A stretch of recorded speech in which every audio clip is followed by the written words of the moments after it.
All right, well, welcome, Kingdom Builders, to another broadcast with Pastor Luke. And hot off the press, he's hot off the sabbatical. Yes. So we get some fresh revelation and thoughts from you today, Pastor Luke. Probably the thing that really impacted me most of all was having some time to sit back and just reflect on what God has done since 2013.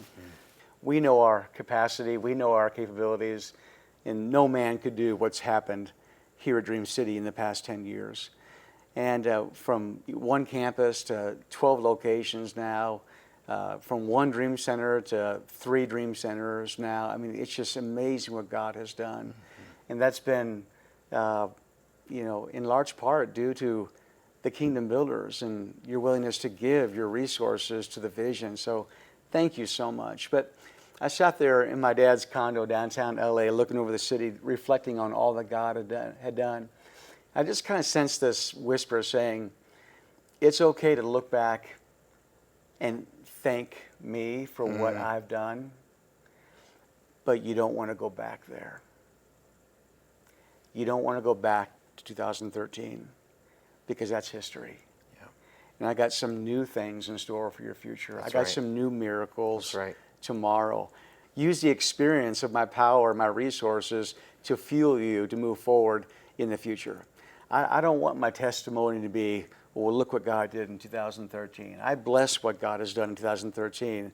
I want a fresh testimony today. Amen. I want fresh power, fresh Yeah. fire, fresh miracles today. Yeah. And that's what we're believing for the future. Yeah, I think it's so cool that the word testimony in the Greek means do it again, Lord. Huh. So when we I didn't speak know that. testimony, Wow. it then multiplies. Yeah. And so I loved that picture in your sermon where you showed the windshield and the rearview mirror. And if we look through that windshield, we do see more ministry. Amen. We see more lives impacted. And we see these buildings going up. Yeah. And it feels daunting sometimes. But we serve a big God. What do you see as the greatest need for, let's just take even the Phoenix campus, for building these buildings? Yeah. All of our facilities are pretty much filled now. The college is going well. They're growing and taking up new space. They have dorms now built, on our campus here as well. But we truly need a place that we can bring the gospel to our kids in a way that excites them, motivates them, and in a way where they'll bring their friends and neighborhood kids with them as well, because it's not only about the discipleship, but winning their friends and neighbors to the Lord as well. Yeah, I love how you've framed that. I think about it in this way. This is not a nice to have. This is a must have. Yeah. As we expand our campuses, this is a must have.